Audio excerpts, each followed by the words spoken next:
El silencio en la notaría. En el pequeño pueblo de San Miguel, todos conocían a don Aurelio, un hombre serio, de negocios limpios pero reservado.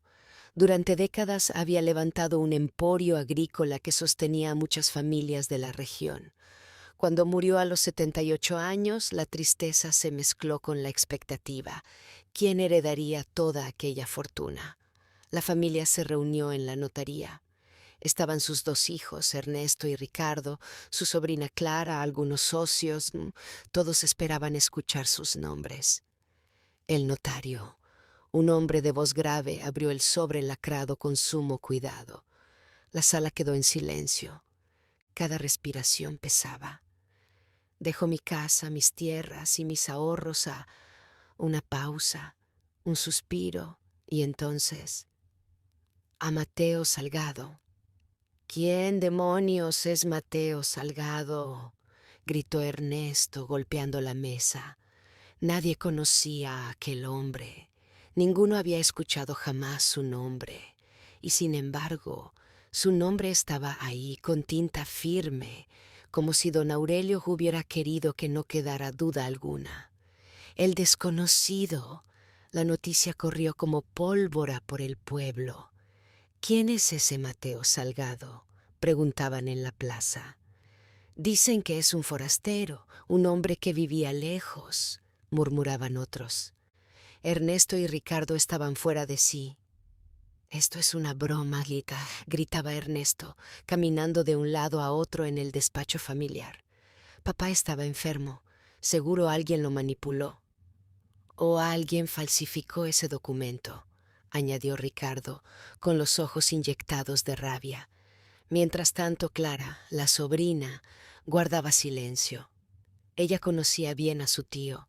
Don Aurelio no era un hombre fácil de manipular, y mucho menos ingenuo si había dejado su herencia a ese tal Mateo Salgado. Debía haber una razón.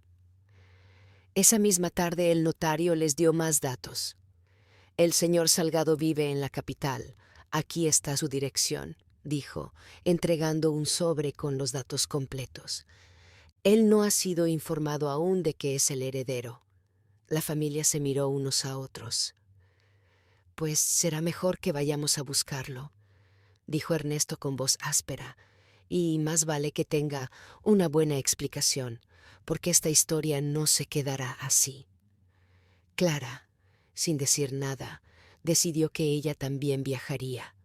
No sabía qué esperaba encontrar, pero en su corazón sentía que aquel nombre desconocido era más importante de lo que todos pensaban.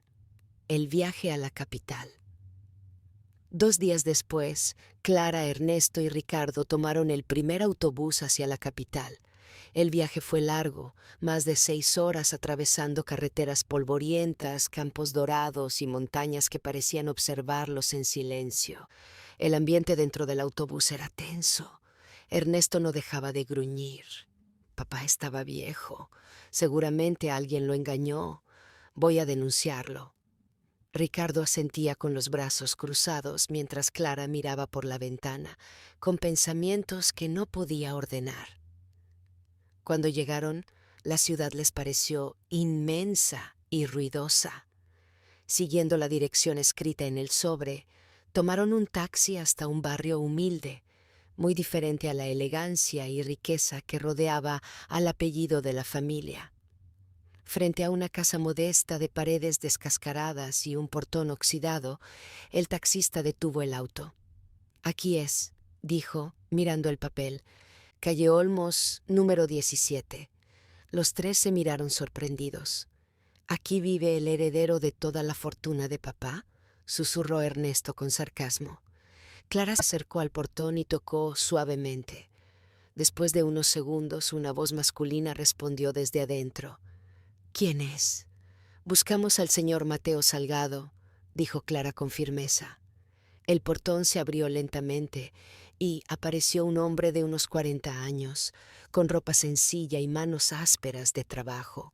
Sus ojos, que, sin embargo, eran intensos, cargados de una mezcla de sorpresa y desconfianza.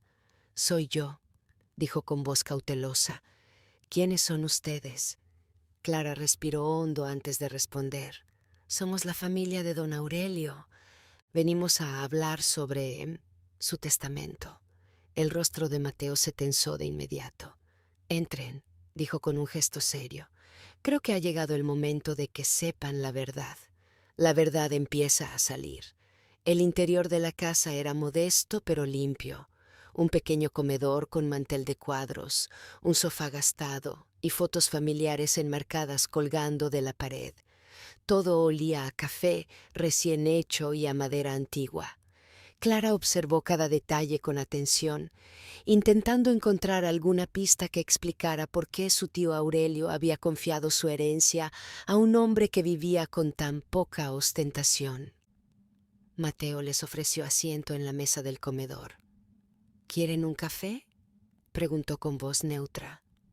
No, gracias, respondió Ernesto con frialdad, cruzando los brazos. Ricardo, en cambio, asintió con un gesto tímido, y Mateo sirvió 2 tazas humeantes antes de sentarse frente a ellos. Miren, comenzó Mateo, clavando sus ojos en los de Clara. Sé por qué están aquí. No me sorprende que estén molestos. Yo también lo estaría si un extraño apareciera de la nada y se quedara con algo tan importante, pero deben saber algo. Yo no pedí nada de esto. Eso lo veremos en los tribunales, interrumpe Ernesto con rabia. Ese testamento es un fraude. Mateo no se inmutó. Bebió un sorbo de café y continuó. Don Aurelio me buscó hace 3 años. Llegó a esta casa con una carpeta llena de papeles y con una mirada cansada. Dijo que necesitaba arreglar algo antes de morir, algo que había callado durante décadas. Clara frunció el ceño. ¿Arreglar qué cosa? Mateo los miró con una expresión difícil de descifrar entre dolor y resignación. Arreglar el error de haberme abandonado. Un silencio helado llenó la habitación. Ricardo parpadeó sin entender. Ernesto apretó los puños sobre la mesa. Clara, en cambio, sintió que el aire le faltaba. ¿Qué estás diciendo?, preguntó con un hilo de voz. Estoy diciendo, respondió Mateo con calma, que yo soy el hijo que él nunca reconoció. Ernesto golpeó la mesa, furioso. Mentira. Papá jamás habría ocultado algo así. No es mentira, replicó Mateo, sacando un sobre amarillo del cajón de un mueble cercano. Aquí están las cartas que me envió y el documento de reconocimiento que firmó antes de morir. Él me pidió que no buscara venganza, que no peleara con ustedes. Solo quería que yo tuviera lo que él nunca me dio en vida, su apellido, su historia, y sí, parte de lo que construyó. Clara tomó una de las cartas con manos temblorosas. El trazo era inconfundible. La voz de su tío Aurelio parecía hablarle desde esas líneas, confirmando una verdad que ella nunca había sospechado. Ricardo, incrédulo, susurró. «¿Entonces, eres nuestro primo?» Mateo asintió, con un dejo de tristeza. «Lo soy. Les guste o no, lo soy». El silencio volvió a adueñarse de la sala. Afuera, el bullicio de la ciudad parecía tan lejano como si estuviera en otro mundo. Dentro de esa casa humilde, la historia de una familia estaba cambiando para siempre. Heridas abiertas. El regreso al pueblo fue silencioso. Ernesto y Ricardo no cruzaron palabra en todo el camino. Sus rostros endurecidos eran un muro imposible de escalar. Clara, en cambio, miraba por la ventana del coche sin realmente ver el paisaje. Su mente estaba atrapada en las palabras de Mateo. Yo soy el hijo que él nunca reconoció. Esa frase retumbaba como un eco interminable. Al llegar a la vieja casona, el ambiente se volvió más tenso que nunca. Doña Magdalena, la hermana mayor de Aurelio y tía de todos ellos, los esperaba en el salón con la Biblia entre las manos. ¿Y?, preguntó con voz ansiosa. ¿Qué dijeron en la capital? Ernesto, con un bufido de rabia, tiró el abrigo sobre el sofá. Ese tipo escupió las palabras. Ese tal Mateo dice que es hijo de papá. Doña Magdalena palideció como si el suelo se le abriera bajo los pies. Eso no puede ser, exclamó. Aurelio jamás me dijo nada. Jamás. Clara, con voz baja pero firme, la interrumpió. Las cartas son auténticas, tía. Yo las vi. Es su letra, su firma. El silencio cayó de nuevo, pesado, sofocante. Ricardo rompió el mutismo con un golpe seco en la mesa. ¿Y ahora qué? ¿Vamos a dejar que un desconocido se quede con todo? No es un desconocido, respondió Clara, mirándolo a los ojos. Es nuestro primo. Ernesto se volvió hacia ella con furia. No empieces a defenderlo. ¿No entiendes lo que esto significa? Papá nos traicionó a todos. Clara tragó saliva. Sentía rabia, sí, pero también una tristeza profunda que no podía explicar. Quizás, dijo con voz quebrada, quizás papá se traicionó más a sí mismo que a nosotros. Las palabras quedaron flotando en el aire. Doña Magdalena, con las manos temblorosas, se sentó en el sillón y cubrió su rostro. Dios mío, susurró. Aurelio, ¿qué hiciste? Esa noche nadie cenó. El silencio reinó en cada rincón de la casa, y mientras Ernesto y Ricardo tramaban cómo impugnar el testamento, Clara se encerró en su habitación con las cartas en las manos. Las leyó una y otra vez hasta que el amanecer comenzó a teñir el cielo. En una de las cartas, Aurelio había escrito: Si estás leyendo esto, hijo, es porque ya no estoy. Perdóname. No supe ser valiente cuando debí serlo. Tú mereces lo que es tuyo. Algún día tus sobrinos entenderán. Solo pido que no haya odio entre ustedes. Clara sintió un nudo en el pecho. Por primera vez, entendió que la herencia no era solo tierras o dinero. Era una historia enterrada que tarde o temprano debía salir a la luz. Sombras del pasado. El pueblo amaneció con un aire denso, como si la tormenta que se avecinaba no fuera solo de nubes. Ernesto y Ricardo salieron temprano a consultar con un abogado amigo de la familia. Su objetivo era claro: impugnar el testamento a toda costa. Mientras tanto, Clara decidió buscar respuestas por su cuenta. Sabía que, si quería entender a su padre, debía hablar con alguien que conociera ese pasado que él había mantenido oculto. La primera persona en su lista fue don Hilario, el antiguo capataz de la hacienda. El hombre, ya retirado, vivía en una pequeña casita en las afueras del pueblo. Cuando Clara llegó, lo encontró sentado en el porche, con su inseparable sombrero y una mirada que escondía muchos años de secretos. Don Hilario, empezó Clara, con voz insegura. Necesito hablar con usted. Es sobre mi padre y sobre Mateo. El anciano levantó la vista y suspiró profundamente como si hubiera esperado ese momento toda su vida. Así que el secreto ya salió a la luz, dijo con voz rasposa. Sabía que algún día pasaría.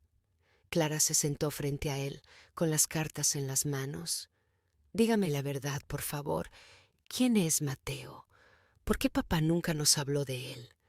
Don Hilario guardó silencio unos segundos antes de comenzar.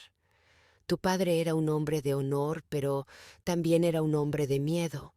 Hace más de 30 años, antes de casarse con tu madre, él tuvo un amor en la capital.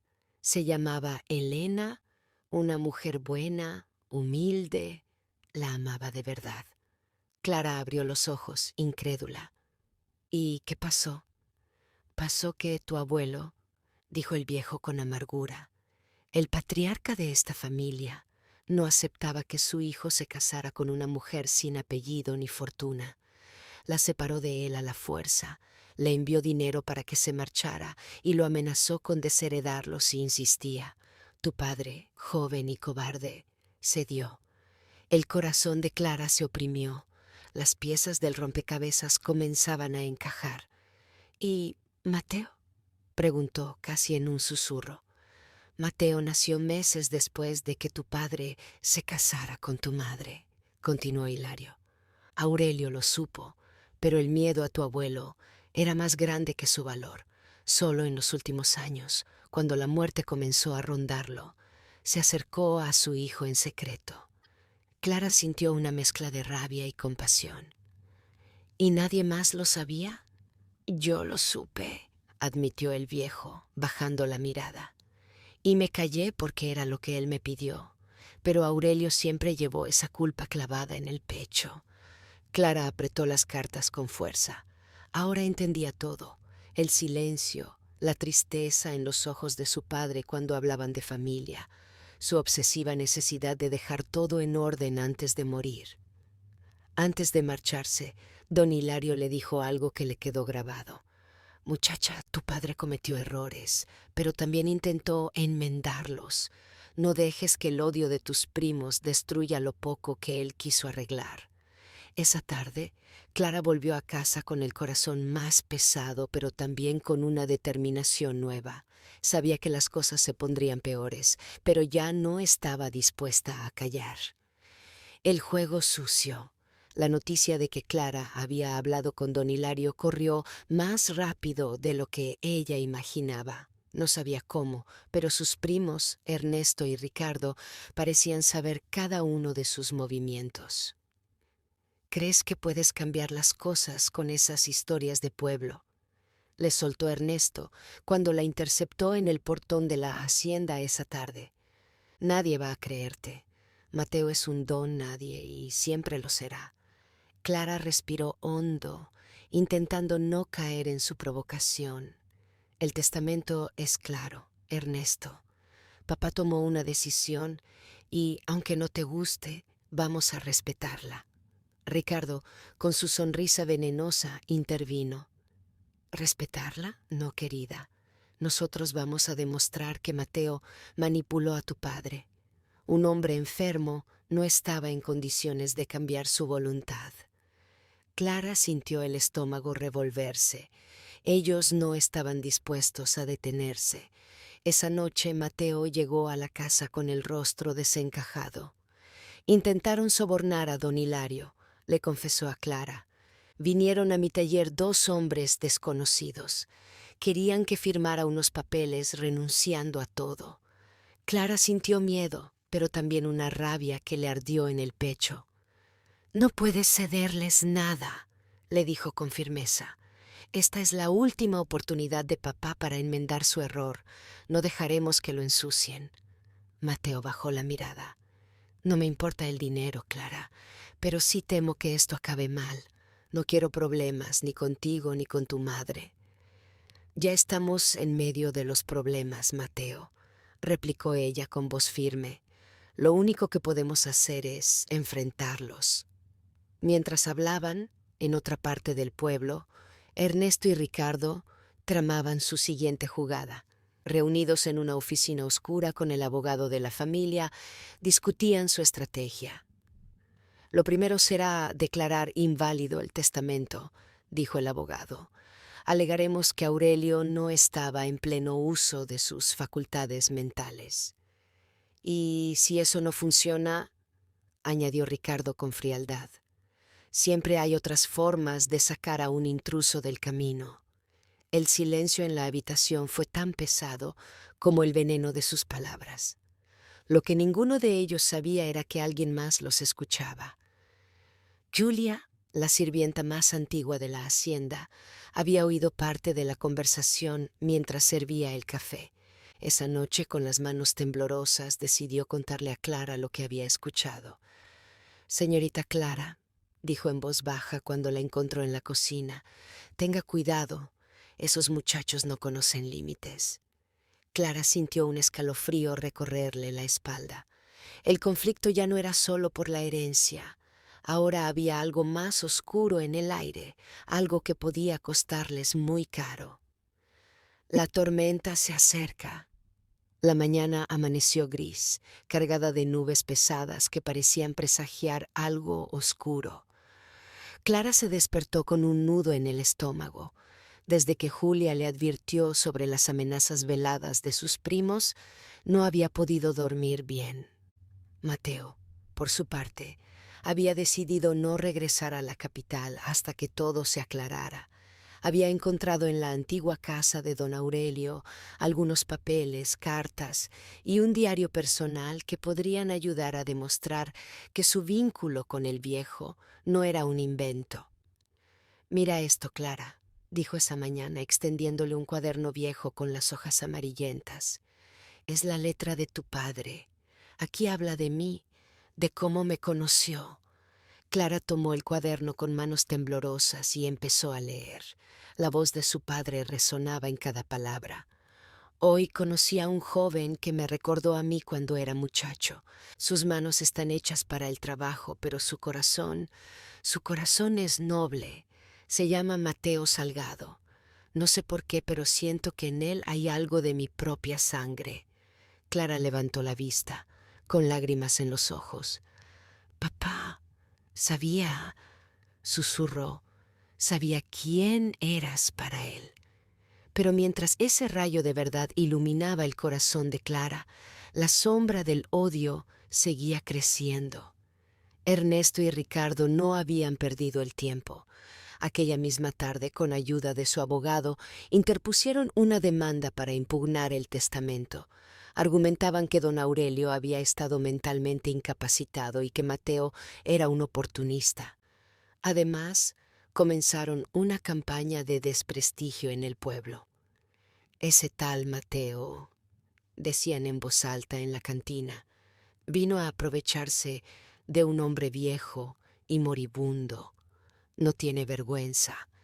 Las palabras viajaban rápido y pronto muchos en el pueblo empezaron a mirar a Mateo con desconfianza.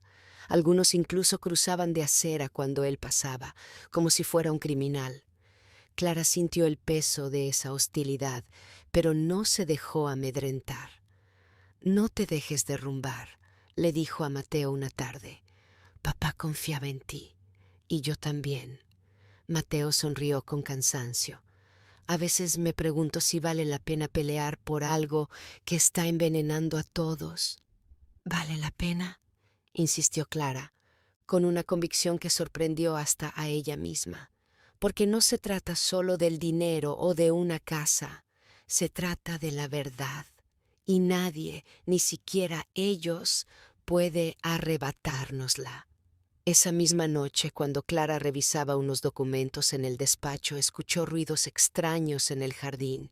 Salió con una linterna y por un instante creyó ver una sombra moverse entre los árboles.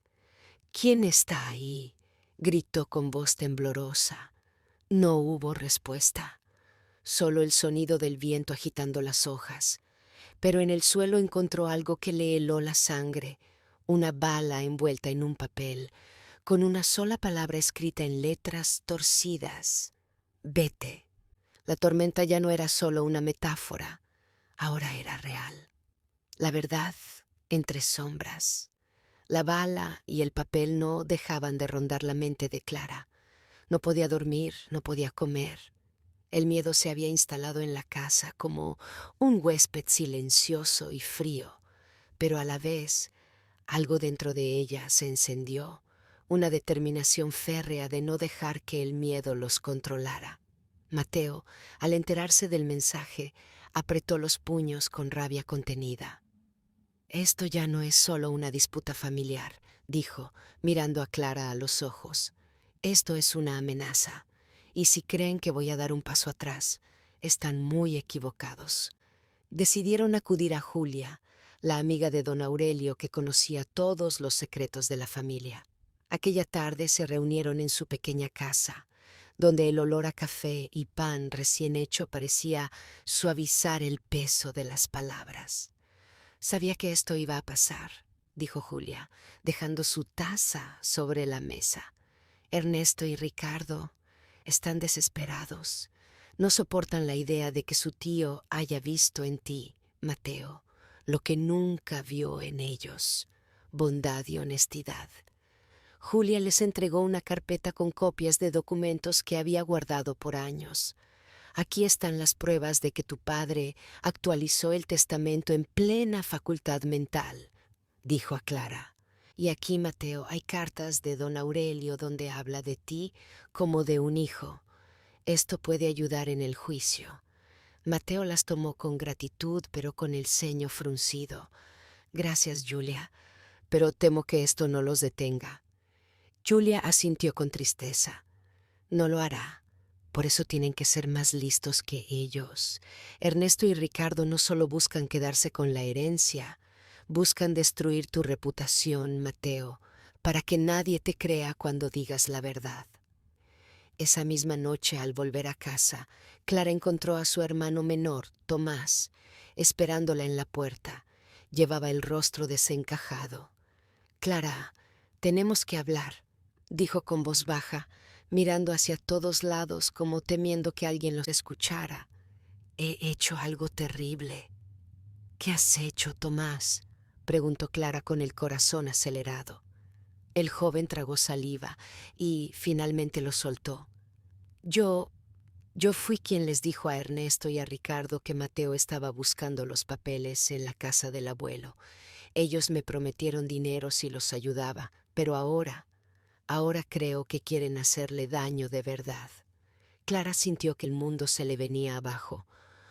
¿Cómo pudiste, Tomás?, exclamó con lágrimas en los ojos. ¿Cómo pudiste traicionar así la memoria de papá? El chico bajó la mirada, avergonzado. No sabía que llegarían tan lejos, Clara, lo juro, pero ya es tarde. Están planeando algo. Dicen que si Mateo no se va del pueblo antes del juicio, lo van a hacer desaparecer. Clara sintió un escalofrío recorrerle la espalda. Todo se había salido de control. Esa noche, mientras la tormenta rugía afuera y el viento golpeaba las ventanas, Mateo se acercó a Clara. «No tenemos que quedarnos si no quieres», dijo con voz suave. «Podemos irnos, empezar de nuevo en otro lugar». Clara negó con la cabeza, con los ojos brillando de determinación. «No, Mateo, ellos no van a ganar. Esta era la casa de mi padre, y su última voluntad fue que estuvieras aquí. Vamos a pelear juntos hasta el final». En ese instante, una idea surgió en la mente de Mateo. Había un documento, una carta que don Aurelio le había mencionado antes de morir, escondida en un lugar que solo él conocía. Si lograban encontrarla, podrían cambiarlo todo. Pero también sabían que no quedaba mucho tiempo. El legado del abuelo. La madrugada estaba silenciosa, como si el propio pueblo contuviera la respiración. Mateo y Clara, con linternas en mano, caminaron hacia la vieja bodega de don Aurelio. El corazón de Clara latía con fuerza. Sabía que ese lugar guardaba más que polvo y recuerdos. «¿Estás seguro de que es aquí?», preguntó ella, mientras empujaba la puerta oxidada. «Sí», respondió Mateo, con voz firme. «Aurelio me dijo que, si algún día todo se complicaba, buscara en el cofre azul». El interior estaba oscuro y húmedo. El olor a madera vieja y papeles guardados invadía el ambiente. Tras mover cajas y trastos, finalmente Mateo lo encontró. Un pequeño cofre azul cubierto de polvo pero intacto. Sus manos temblaban mientras lo abría. Dentro había una carta y un sobre sellado con el nombre de Mateo, escrito con la letra firme de don Aurelio. Clara se cubrió la boca con las manos al verlo. Mateo rompió el sello con cuidado y comenzó a leer en voz alta. «Querido Mateo, si estás leyendo esto es porque mis sobrinos no han aprendido la lección más importante de la vida, que la riqueza sin amor no vale nada. Tú, muchacho, eres más que sangre de esta familia. Eres el hijo que el corazón me dio.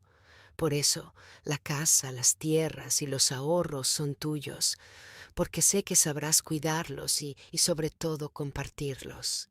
Si intentan hacerte daño, no te rindas. La verdad siempre encuentra el camino. Con cariño, Aurelio». Clara no pudo contener las lágrimas. «Siempre confió en ti», susurró, y tenía razón. Pero junto a la carta Había algo más, una escritura legal, con el sello del notario del pueblo, que confirmaba la última voluntad de Aurelio y blindaba el testamento contra cualquier intento de impugnación. Era el golpe final que necesitaban. Al día siguiente en el juicio el ambiente estaba cargado de tensión. Ernesto y Ricardo entraron con rostros soberbios, seguros de que aquella audiencia les daría la razón. Pero cuando el abogado de Clara presentó el documento original, la sala quedó en silencio. El juez revisó las pruebas y, con voz firme, dictó la resolución. El patrimonio del señor Aurelio Ramírez pasa, según su voluntad y de manera legítima, a manos del señor Mateo López. Cualquier intento de reclamo por parte de otros familiares carece de validez legal. La rabia en los ojos de Ernesto y Ricardo era evidente. Salieron de la sala sin mirar atrás, mascullando amenazas, pero ya no importaba. Clara y Mateo habían ganado no solo la batalla legal, sino también la moral. Esa noche, el pueblo entero se reunió en la casa para celebrar. Clara, con una sonrisa sincera, levantó su copa y dijo: «Este no es solo el legado de mi padre, es el comienzo de algo nuevo, un hogar donde reine el amor, no el odio». Mateo la abrazó con fuerza. «Prometo cuidar este lugar», dijo con emoción, «no por lo que vale, sino por lo que significa». A lo lejos, en la vieja bodega, el viento movía suavemente el cofre azul vacío, como si el espíritu de Aurelio, al fin en paz, bendijera aquel nuevo comienzo. El sol del amanecer iluminó la casa renovada, símbolo de que pese a las sombras y las traiciones, el amor y la honestidad siempre terminan floreciendo.